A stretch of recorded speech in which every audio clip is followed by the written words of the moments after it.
All right, so here we are doing kind of a defensive scheme, I would say. It's not kind of a defensive scheme, it is a defensive scheme.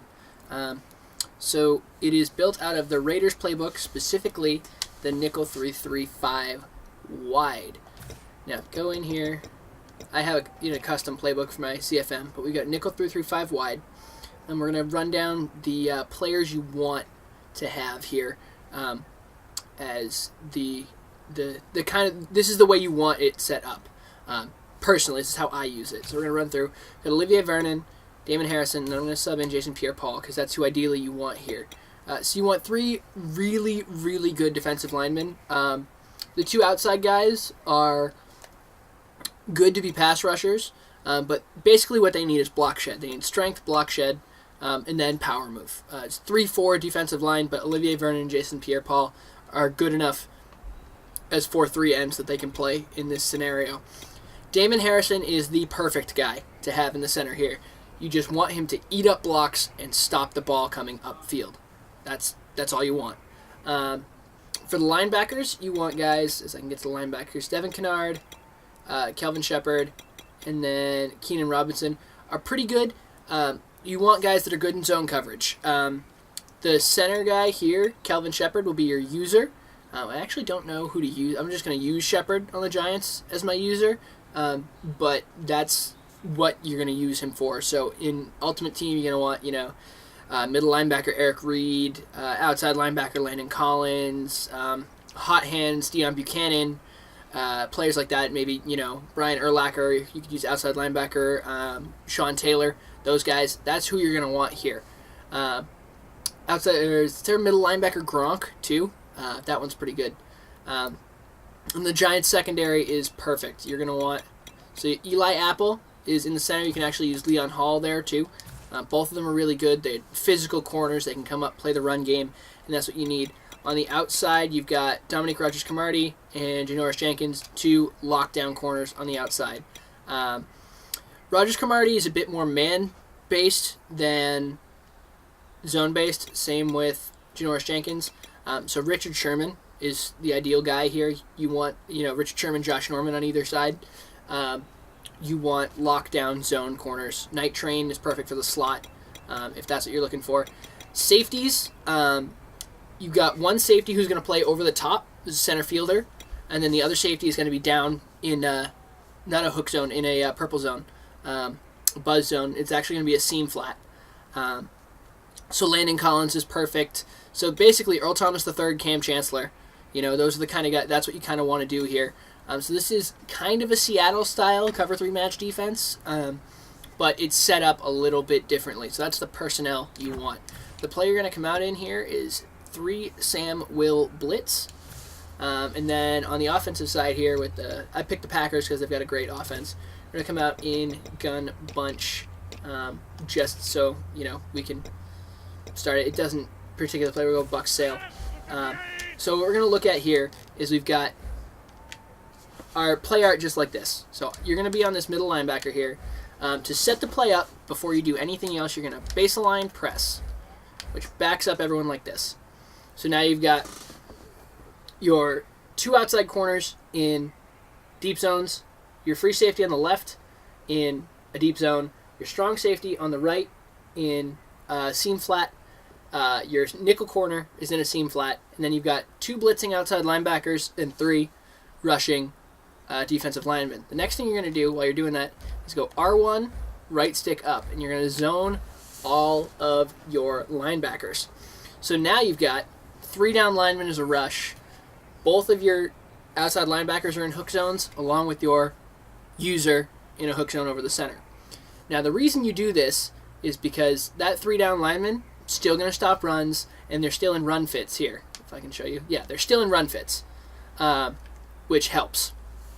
Now, the next thing you're going to do is if it's an unbalanced set or a bunch set like this, you're going to set it up. You're going to double tap R1, X, and then put them in a flat zone. So now you've got Mabel to the right, seam flat off to the left, then you've got 2 hook zones over the middle. You're not going to want to slide them left. You're going to want to keep them in the center. We're going to pinch them back because that's normal. So that's how you're going to keep, that's what you would line up with as, against Mabel. So if we snap the ball here, you see that Mabel's going to get locked up like that, and then what's only open here is this, and then even still, the seam flat will come down and play it. So, baseline press, R1 up, and that's your base right there. So if they were to swap it, they were to flip the play, right? You're then going to put the other linebacker in a flat zone, just like that. Mabel to the other side, really easy. So this is the coverage style of this defense. And what that allows you to do is you're very adjustment heavy either way. You know, Mabel left, Mabel right. If you don't think you need a Mabel, like if it's a balanced set, like if they're in gun snugs, for example, and they're running bench, right? I still might Mabel the left-hand side because of Starks, but if you didn't want to Mabel the left-hand side, what you could do is you could use that linebacker to spy on Aaron Rodgers, and then you could drop, you know, Landon Collins into a flat on that side. Oh, I didn't mean to do that. Yeah, Landon Collins into a flat on the other side, or you could, you know, man up Collins on Nelson, and you could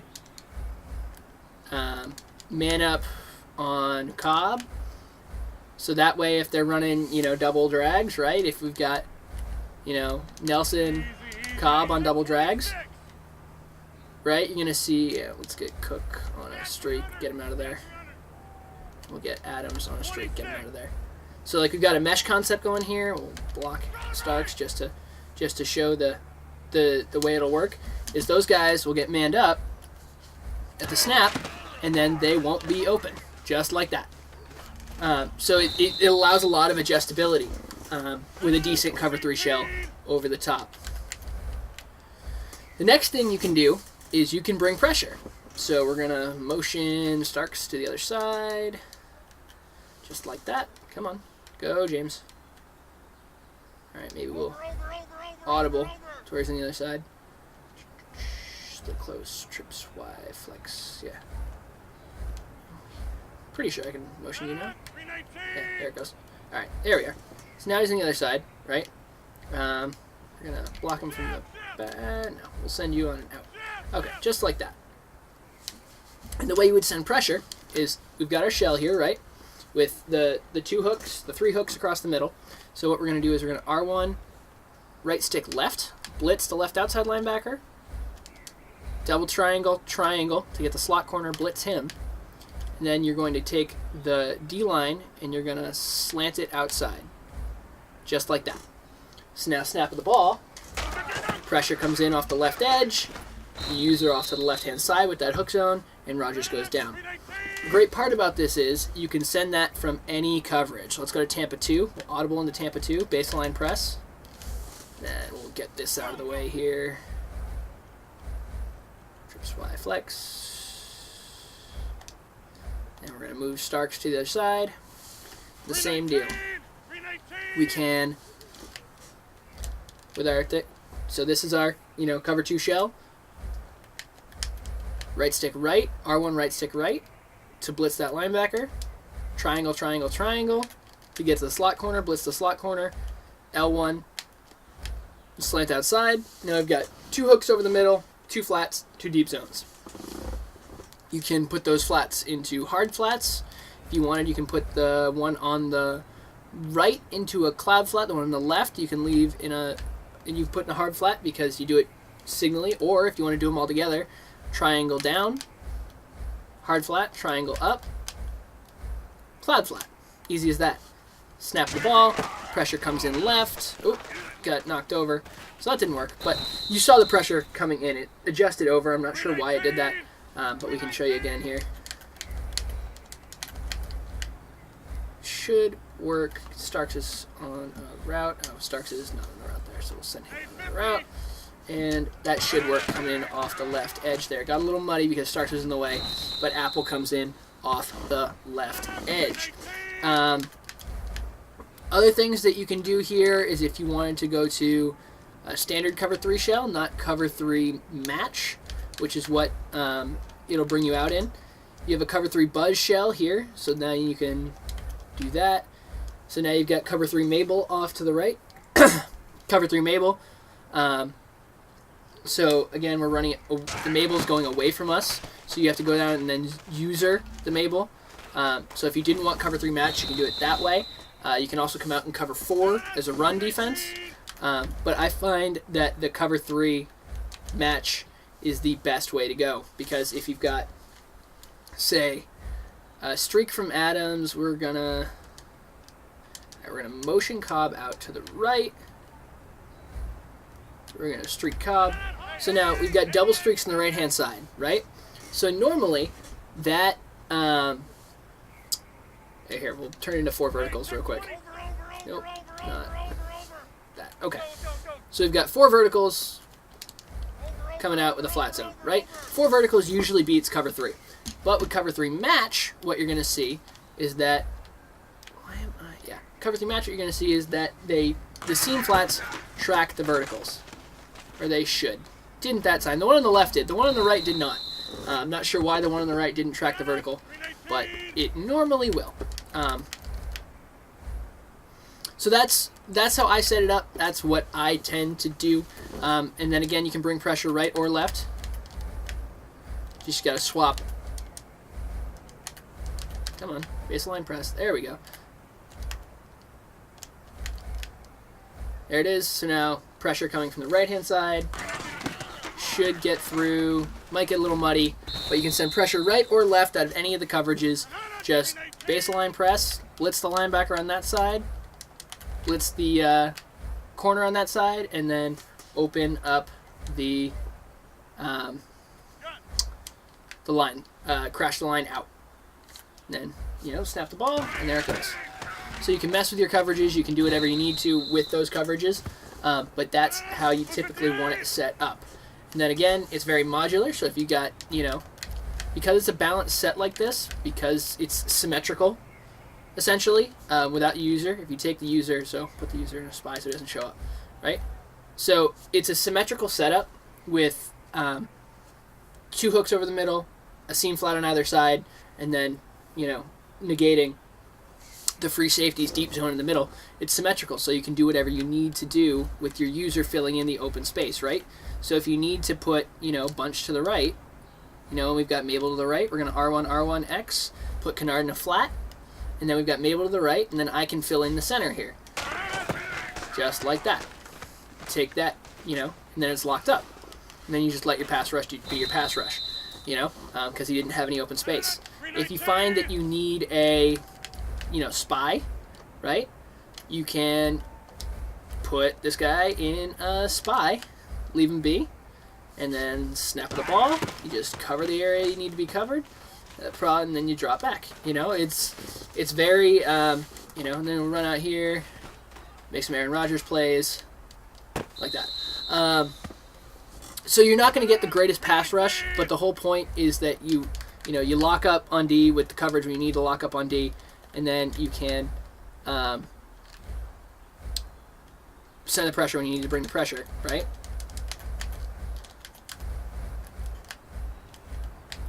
Because, bring the pressure off the left edge here. It's just going to come right through, and all you have to do is worry about, not giving him enough time. So that is what I've been using as a main defensive setup. If anyone, has any tweaks to it that they would like to add, that's great. The other thing you can do is before you put the flat zones out, if you coverage over the top here, you're going to turn those seam flats into curl flats, which is, again, if you don't want to play cover 3 match, because I know some people don't like cover 3 match, you can just let it be, snap the ball. You don't get seam flats, you get curl flats. Thing with the curl flat versus the seam flat is it won't drop over the top. The other thing I've been toying with is, especially against this concept with the sail on a C route, if you coverage audible down your safety, so you're going to bring 2 hard flats, right? Then you can curl flat that linebacker, and he tends to follow that C route a little bit better. But normally I'd come back in and curl flat this slot corner as well, because that way, a hard flat there is great, But if Starks, actually, you know what? You're pretty okay with a hard flat there, because Nelson, if he runs an outside breaking route, more often than not, DRC is going to stay with him. Starks, his outward breaking routes are not going to be deep enough where that's an issue, and if they are, you can get to it with the user. And then you see something like this. See how that linebacker stays in the area there? What you can do is, what you'll see a lot of people try and do, I know I'm rambling a little bit here, but the reason I would do that is because of this throw right here, right? So we've got it flipped, the flip Mabel there. So what you're going to see people do, snap the ball, throw this C route right there, and then he'll sit right on the break of it. Whereas if it's the other way around, he won't be there. Put me in a spy so I can leave this controller like that. So this way, the way the Mabel goes, put me in a spy there, and then I drop back, and see how it's wide open on the break there? If you put the linebacker up in that curl flat, even if we put, Landon Collins in a curl flat and not a seam flat, he backs off of the route very quickly, which allows that throw to be wide open. See how he's backed off, and it's open. So if you put the linebacker, if you're really worried about that C route, you can put Collins in the hard flat and then put the right outside linebacker in the curl flat, and then he'll hold the position where this is going to be thrown, right there, and he'll make a play on the ball. So those are different ways to run this nickel 3-3-5 wide. You can do pressure right, pressure left, cover 3, cover 2. I don't recommend cover 4. I tend to find that cover 4, even though it's most people's base run stuffing defense, is not great out of this set because you don't have very much underneath coverage. If you know they're running the ball, you can get away with it. But the way I do it, you have your strong safety in a run fit here, forces to the right. The force on the left-hand side, and he runs to the left. Eli Apple is your force defender, which is great because there's no blocker in front of him. Any to the right is a little bit more difficult. So if we're gonna go read option here because that's the run audible for the Packers here. But if you're in a shotgun set like this, more often than not, what I'll end up doing is sliding my line to the right, because that way they're gonna eat the blockers. To show my run fits here. I don't know what to do. But yeah, so there we go. They'll eat the blockers to the right, which allows, the right outside linebacker to have a better shot at it. So we'll do this, hold it up, and then, he has to try and fit through that hole, which you'll come in and get there with your user. Sorry, it's hard to do this with, only one hand. And then again, you can slide your line to the left or the right to go to the strong side of the formation. That way, the hole's open in the right spots. But yeah, that's basically it. That's what I would do, or that's what I have been using on defense. For those of you who are looking for a new defensive scheme that you can send pressure with, that's what I would do. Thank you guys for watching, and I hope you enjoyed it.